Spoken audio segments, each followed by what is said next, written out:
ధర్మస్థల్లో ఉద్రిక్త పరిస్థితి నెలకొంది. 9వ స్పాట్లో తవ్వకాల్లో కీలక ఆధారాలు లభ్యమయ్యాయి. ఫోరెన్సిక్ అధికారులు డీటెయిల్స్ సేకరిస్తున్నారు. తవ్వకాలు జరుగుతున్న ప్రాంతాల్లో ఎస్ఐటి బృందం పరదాలు కట్టింది. సెల్ ఫోన్లో స్వాధీనంతో పాటు అధికారుల వివరాలు గోప్యంగా ఉంచారు. కూలీలను ఎవరూ కలవకుండా పోలీసులు జాగ్రత్తలు తీసుకుంటున్నారు.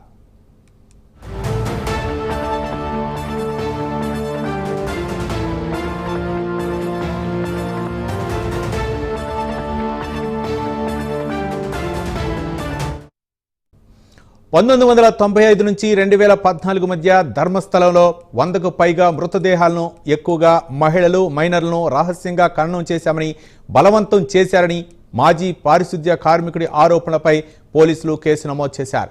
దీన్ని సీరియస్గా తీసుకున్న ప్రభుత్వం సిట్ బృందాన్ని ఏర్పాటు చేసింది. ఫిర్యాదుదారు గుర్తించిన ప్రదేశాల్లో తవ్వకాలను ప్రారంభించింది. దీని వెనుకున్న నిజానిజాలను పెట్టాలని ప్రజలు కూడా పెద్ద ఎత్తున డిమాండ్ చేస్తున్నారు.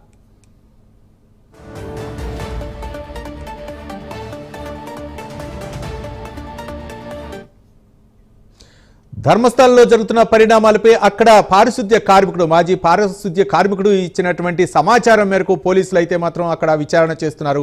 చుట్టూ పరదాలు కట్టి అక్కడ విచారణ చేస్తున్నారు. సెల్ ఫోన్ని, అనుమతులను కూడా అదుపులోకి తీసుకున్నట్లు తెలుస్తుంది. అక్కడ ధర్మస్థలంలో జరుగుతున్నటువంటి తాజా పరిస్థితిని మా కరెస్పాండెంట్ రవివర్మ అందిస్తారు. రవివర్మ. ఎస్ రవి, ఇప్పుడు ధర్మస్థల్లో పోలీసులు విచారణ జరుగుతున్నటువంటి అంటే శవ పంచనామా చేస్తున్నటువంటి ప్రాంతంలోనే మనం ఉన్నాము. ఇప్పుడు మనం చూడొచ్చు, దాదాపు 11 రిబ్బన్ కట్ ఉండేది 11వ ప్లేస్ అనమాట. అంటే అతను పారిశుద్ధ్య కార్మికుడు 13 ప్రాంతాల్లో మృతదేహాలను పూడ్చామని చెప్పేసి జడ్జి ముందర వాంగ్మూలం జడ్జి ముందర పేర్కొన్నారు. అలాగే డీజీపీ ముందర పేర్కొన్నారు. కోర్టు ఆదేశానుసారం ఇవాళ వాటి తవ్వకాలన్నీ ఐడెంటిఫై చేస్తున్నారు. తవ్వకాలు ఇతను చెప్పినటువంటి ఎక్కడెక్కడైతే పూడ్చిపెట్టాడో ఆ ప్రాంతాలన్నింటినీ కూడా తవ్వకాలు స్టార్ట్ చేశారు. తవ్వకాలు స్టార్ట్ చేసి అక్కడ నిజంగా కళేబరాలు ఉన్నాయా లేవా అనే విధంగా మొత్తం పరిశీలిస్తున్నారు. ఇప్పుడు మనం చూడొచ్చు, అంటే దాదాపు చిత్రావతి బ్రిడ్జి అంటారు. ఈ బ్రిడ్జి సమీపంలోని అటవీ ప్రాంతంలో పూడ్చామని చెప్పేసి ఇక్కడ జడ్జికి అలాగే డీజీపీకి డీజీపీ ముందర పేర్కొన్నారు. ఆ కోర్టు ఆదేశానుసారం తవ్వకాలు అయితే స్టార్ట్ చేశారు. అవి ఇక్కడ ఉన్నటువంటి రోడ్డు పక్కన పరదా కట్టేసి ఈ అటవీ ప్రాంతంలో అయితే జేసీబీ చిన్న జేసీబీ పెట్టి అతను చెప్పినటువంటి ప్రాంతాలన్నింటిలో కూడా తవ్వకాలు అయితే సాగిస్తున్నారు. ఒకవైపు వర్షం పడుతూ ఉంది, మరోవైపు కంటిన్యూగా తవ్వకాలు అయితే కొనసాగిస్తూ వస్తున్నారు. అదే నిన్న చెప్పినటువంటి తవ్వకాల్లో దాదాపు నిన్న 8 ప్రాంతాల్లో నిన్న తవ్వకాలు చేస్తే 6, 7, 8 ప్రాంతాల్లో కళేబరాలు ఐడెంటిఫై చేశారు. అంటే పుర్రెలు, ఎముకలు వాటిని ఐడెంటిఫై చేశారు. వాటిని తీసి శవపంచన నిమిత్తం పంపించారు పోలీసులు. అలాగే మిగతా ప్రాంతాల్లో కూడా ఇవాళ ఉదయం నుంచి అయితే రవివర్మ, అంటే అతను పారిశుద్ధ్య కార్మికుడు చెప్తున్నటువంటి ప్రకారం 100 మందికి పైగా చంపాము, అలాగే 100 మందికి పైగా ఖననం చేశాము, నన్ను బెదిరించారు ఆ ఖననం చేయటానికి అని చెప్పేసి ఆ పారిశుద్ధ్య కార్మికుడు చెప్తున్నారు. మరో పక్క నిజంగా ఈ యొక్క మృతదేహాల్లో ఎక్కువగా మహిళలు, చిన్నపిల్లలు ఉన్నారనే విధంగా చెప్తున్నారు. అంటే 10 నుంచి 15 సంవత్సరాల పిల్లలు ఉన్నారు, అలాగే మహిళలు ఎక్కువగా ఉన్నారని చెప్పినటువంటి దానిపై ఏంటి మీ అప్డేట్ ఏంటి? ఎస్, ఇదివరలో ఇక్కడ మిస్ అయినటువంటి వాళ్ళ కేసులు కూడా పోలీస్ స్టేషన్లో అయితే నమోదు చేస్తున్నారు. దాని మేరకే ఇవాళ మిస్ అయిన వాళ్ళ ఐడెంటిఫై మిస్ అయిన వాళ్ళ కళేబరాలు ఉన్నాయా లేవా, ఏంటి వాళ్ళదేనా, మిస్ అయిన విద్యార్థులదేనా, మహిళలదేనా, ఈ పుర్రెలు, ఎముకలు అనే వాటి మీద కూడా పరీక్షలు అయితే కొనసాగిస్తారు. ముఖ్యంగా అంటే ఇవాళ వీటి తవ్వకాలన్నీ చేసిన పిదప అక్కడ లభించేటువంటి పుర్రెలు, ఎముకలు వాటిలన్నింటినీ కూడా సేకరించి ఫారెన్సిక్ ల్యాబ్కు పంపించి వైద్య పరీక్షలు నిర్వహించిన పెద్దప అంటే వీళ్ళ పేరెంట్స్ ఫిర్యాదు ఇచ్చారు.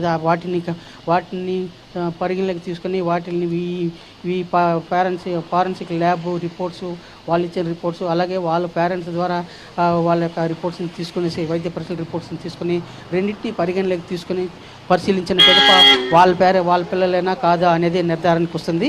అంతవరకు అంటే ల్యాబ్ పరీక్షలు ముగిసి రిపోర్ట్ వచ్చేంత వరకు అయితే స్పష్టత అయితే ఇప్పట్లో వచ్చే అవకాశం లేదు. ల్యాబ్ పరీక్షల అనుగుణంగానే ఇక్కడ పేరెంట్స్ అయితే తెలుస్తుంది. పేరెంట్స్ తప్పిన పిల్లలు ఐడెంటిఫై చేసే అవకాశం. రవివర్మ, మరో ఆసక్తికరమైనటువంటి విషయం ఏంటంటే గతంలో కూడా చాలాసార్లు ధర్మస్థల్లో ఇలాంటి కార్యక్రమాలు జరుగుతున్నాయి, చాలా మంది మిస్ అవుతున్నారని చెప్పేసి పోలీసు కంప్లైంట్ ఇచ్చినా కూడా తీసుకోలేదు, అట్లాంటివేవి జరగట్లేదు చేయట్లేదనే విధంగా పోలీసులు వ్యవహరించారు.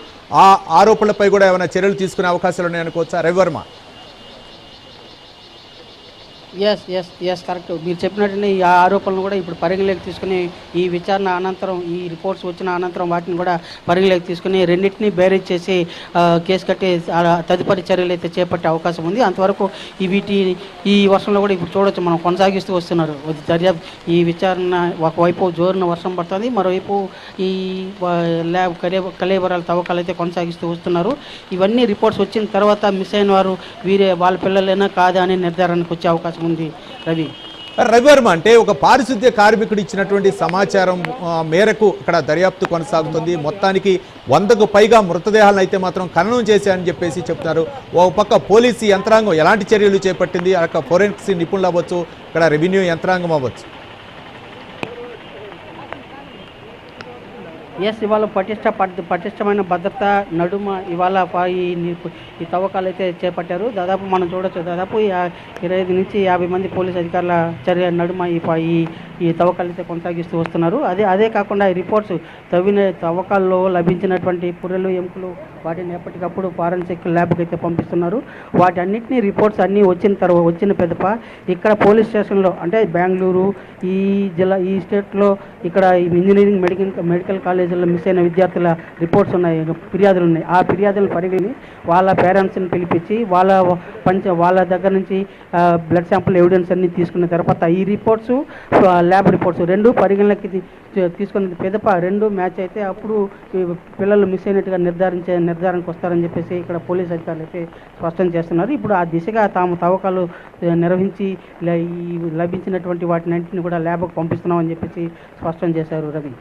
రైట్ రవివర్మ, అంటే ఎన్ని సంవత్సరాల నుంచి ఇలాంటి అక్రమాలు జరుగుతున్నాయి? మరో పక్క ఎవరైతే మిస్సింగ్ అయ్యారో వాళ్ళ బంధువులు ఏ విధంగా స్పందిస్తున్నారు? అక్కడ ఎవరైనా స్పందిస్తున్నారా? మిస్ అయినటువంటి తల్లిదండ్రులు సైతం ఆల్రెడీ పోలీసులకు ఫిర్యాదు చేశారు.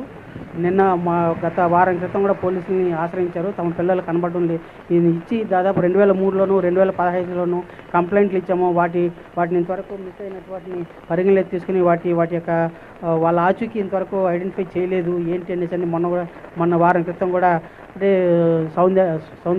సౌజన్య అనే మహిళ విద్యార్థిని యొక్క తల్లిదండ్రులు కూడా ప్రశ్నించినప్పుడు తెలిసింది. ఇవన్నింటినీ కూడా పరిగణలోకి తీసుకుని తీరా అన్ని ఈ మిస్ అయినటువంటి ఫిర్యాదులు అలాగే ఇప్పుడు ఇక్కడ లభించే ఫారెన్సిక్ రిపోర్ట్స్ ఇవన్నీ పరిగణలోకి తీసుకున్న పెదప తుది నివేదికను రిపోర్ట్ చేస్తారు.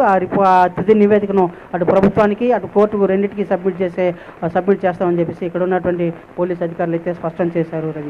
రవివర్మ, అంటే పారిశుద్ధ్య కార్మికుడు ఇచ్చినటువంటి సమాచారంతో అక్కడ క్లూస్ టీమ్ అవ్వచ్చు, ఫరెన్సిక్ నిపుణులు అవ్వచ్చు, అక్కడ కూడా పర్యవేక్షిస్తున్నారు. మొత్తానికి అక్కడ జరుగుతున్నటువంటి తాజా పరిస్థితి ప్రకారం అంటే నిజంగానే దాదాపు 100 మందిని ఖననం చేసే అవకాశాలు ఉన్నాయి అనుకోవచ్చా, లేకపోతే ఏంటి అక్కడ జరుగుతున్నటువంటి పరిస్థితి ఏంటి? అది చారిత్రాత్మకమైన ఆలయం. అలాగే దానికంటూ ఒక ట్రస్ట్ ఏర్పాటు చేశారు. దాదాపు కొన్ని సంవత్సరాలుగా ట్రస్ట్ నిర్వహిస్తూ వస్తున్నారు. అదే కాకుండా అక్కడ ఉన్నటువంటి ఆ ట్రస్ట్ ద్వారా వచ్చే నిధులతోనే ఇంజనీరింగ్ మెడిసిన్ కాలేజీలను నిర్వహిస్తూ వస్తున్నారు. అంటే మనం ఇప్పుడున్నటువంటి కంప్లైంట్ పరిగణలోకి తీసుకుంటే 2003లో ఒక ఫిర్యాదు వచ్చింది. అంటే కొంతమంది ఫిర్యాదులు ఇచ్చారు, కొంతమంది ఇవ్వకుండా కూడా ఇవ్వనటువంటి పరిస్థితి కూడా ఉంది. అంటే ట్రేస్ అవుట్ కాకుండా సైలెంట్ అయిపోయినటువంటి సందర్భాలు కూడా ఉన్నాయి. 2003 నుంచి 2003కు ముందే ఇలాంటి ఘటనలు కూడా జరిగాయి. అప్పుడు ఎవరు సాహసం చేయలేదు. పోలీసులు కూడా ఫిర్యాదు చేస్తే వస్తారు, యాడిపోతారు అనే తల్లిదండ్రులకు నచ్చజెప్పే ప్రయత్నం చేశారే కానీ మిస్ అయిన వారిని ఐడెంటిఫై చేసి వాళ్ళని మళ్ళీ వాళ్ళ ఆచూకీ ఐడెంటిఫై చేసి వాళ్ళకి తీసుకొచ్చి వాళ్ళకి చేర్చిన ఘటనలు అయితే లేవు అని చెప్పి స్పష్టంగా తెలుస్తూ ఉంది. దాని మేరకే అతను ఇచ్చిన కార్మికుడు ఎవరంటే దాదాపు 100 మందికి పైగా మీ ఇక్కడ ఖననం ముచ్చెందినటువంటి డెడ్ బాడీని ఖననం చేశామని చెప్పేసి పేర్కొన్నారు. అది 100 లేదంటే 100 కన్నా తక్కువ అనేది ఈ విచారణలో అయితే స్పష్టంగా తేలాల్సింది. ఆ దిశగా ఇప్పుడు మొత్తం ఎంక్వైరీ చేసి తవ్వకాల్లో మొత్తం ఈ కలేబరాలు పుర్రెలు ఎముకలు వీటిలన్నింటిని కూడా బయటకు తీసిన తర్వాత ఎంతమంది ఏమనేది కూడా ఐడెంటిఫై అవుతుందని చెప్పేసి తెలుస్తూ ఉంది. రవివర్మ, అంటే ఒక పారిశుద్ధ్య కార్మికుడు వల్లనే ఈ 100 మందిని కూడా ఖననం చేశారా? మరో పక్క బెదిరించి ఖననం చేపించారు, నాతోటి బలవంతంగా ఖననం చేపించారని చెప్పేసి పారిశుద్ధ్య కార్మికుడు చెప్తున్నారు. పారిశుద్ధ్య కార్మికుడికి ఇంకెవరైనా సహకరించారా? ఎస్, మీరు చెప్పినట్టు కరెక్టే. అంటే పారిశుద్ధ్య కార్మికుడు గత కొన్ని సంవత్సరాలుగా దాదాపు 95కి ముందు నుంచి నమ్మకంగా పనిచేస్తూ వస్తున్నాడు అక్కడ. ఆ నమ్మకంతోనే ఇక్కడ ఉన్నటువంటి అంటే ట్రస్ట్లో ఉన్నటువంటి ఒక నలుగురు వ్యక్తులు ఆ నమ్మకంతోనే అతని దగ్గర ఇలాంటి కార్యక్రమాలు అయితే ఖననం కార్యక్రమం చేపిస్తూ వస్తున్నారు. అయితే ఒక దశలో అతను తిరగబడితే అతన్ని బెదిరించేదానికి అతన్ని చంపుతాము, ఫ్యామిలీని అంతమొందిస్తామని బెదిరించిన సందర్భాలు కూడా ఉన్నాయి. ఆ బెదిరింపు కారణంగానే అతను 2014లో ధర్మశాల నుంచి వెళ్ళిపోయాడు. చెప్పా పట్టకుండా ఫ్యామిలీతో పాటు వెళ్ళిపోయిన తర్వాత దాదాపు 10 సంవత్సరాల తర్వాత ఈ సంవత్సరం ఈ నెల 3వ తేదీన వచ్చి ఇట్లా ఇంటి ధర్మశాలలో ఇలా అఘాయిత్యాలు జరుగుతూ ఉంది, తన దగ్గర ఆధారాలు ఉందని చెప్పేసి పోలీసు ముందుకు వచ్చినప్పుడు స్థానిక పోలీసులు అయితే ఇతను మెంటల్లీ డిజేబుల్ ఇలాంటి ఇతని మాటలు పట్టించుకోవాల్సిన అవసరం లేదు అని చెప్పేసి పేర్కొంటున్నారు. అంటే ఇతను మాటలు అవసరం లేదని పేర్కొంటున్నారంటే ధర్మశాలకు సంబంధించినటువంటి ట్రస్ట్ సభ్యుల సహకారం ఇక్కడ ఉన్నటువంటి పోలీసులు కూడా ఉంది కాబట్టి ఇతను ఇచ్చిన కంప్లైంట్ ఏదని పరిగణలోకి తీసుకోకుండా సైలెంట్గా ఉండిపోయారు. అయితే ఇదే క్రమంలోనే అతను స్థానిక పోలీసులకు ఫిర్యాదు చేస్తే వాళ్ళు పట్టించుకోరు కాబట్టే డీజీపీ దగ్గరికి వెళ్ళాడు. డీజీపీ గారి దృష్టికి తీసుకెళ్ళిన పిదప డీజీపీ గారు ఏం చేశారంటే కోర్టుకి సబ్మిట్ చేశారు. ఇతను చెప్పింది నిజమా కాదా కోర్టు దృష్టికి తీసుకెళ్తే బాగుంటుందని కోర్టుకి సబ్మిట్ చేశారు. కోర్టు ఆదేశానుసారం ఇవాళ ఇలాంటి చర్యలు అయితే చేపట్టారు. Ravi right, thank you Ravi Varma. అది తాజా పరిస్థితి. కర్ణాటకలోని ధర్మస్థల్లో జరిగినటువంటి తాజా పరిస్థితిని దాదాపు 100 మందికి పైగా ఖననం చేశారని చెప్పేసి ఒక పారిశుద్ధ్య కార్మికుడు డీజీపీకి ఇచ్చినటువంటి ఫిర్యాదు మేరకు అక్కడ పోలీసులు అయితే మాత్రం తనిఖీలు చేస్తున్నారు. అక్కడ రుప్పిన్లు కట్టి ముఖ్యంగా అక్కడ ఫొరెన్సిక్ నిపుణులు అవ్వచ్చు, లేకపోతే అక్కడ క్లూస్ టీమ్ అవ్వచ్చు, అక్కడ పర్యవేక్షిస్తుంది. అతను చెప్పినటువంటి ఆనవాళ్లు ఏవైతే ఉన్నాయో వాటన్నిటిని కూడా పోలీసులు క్షుణ్ణంగా పరిశీలిస్తున్నారు. దీన్ని ప్రభుత్వం అయితే మాత్రం సీరియస్గా తీసుకున్నట్లు తెలుస్తుంది. మొత్తానికి 100 మందిని ఖననం చేశారని చెప్పేసి పారిశుద్ధ్య కార్మికుడు చెప్పారు. ఇందులో ఎక్కువగా మహిళలు, చిన్నపిల్లలే ఉన్నారని చెప్పేసి ఆ పారిశుద్ధ్య కార్మికుడు చెప్పినటువంటి ఆధారంగా పోలీసులు అయితే మాత్రం అక్కడ క్లూస్ టీమ్, ఫొరెన్సిక్ నిపుణులతోటి క్షుణ్ణంగా పరిశీలిస్తున్న సిచ్యువేషన్ అయితే మనకు కనపడుతుంది.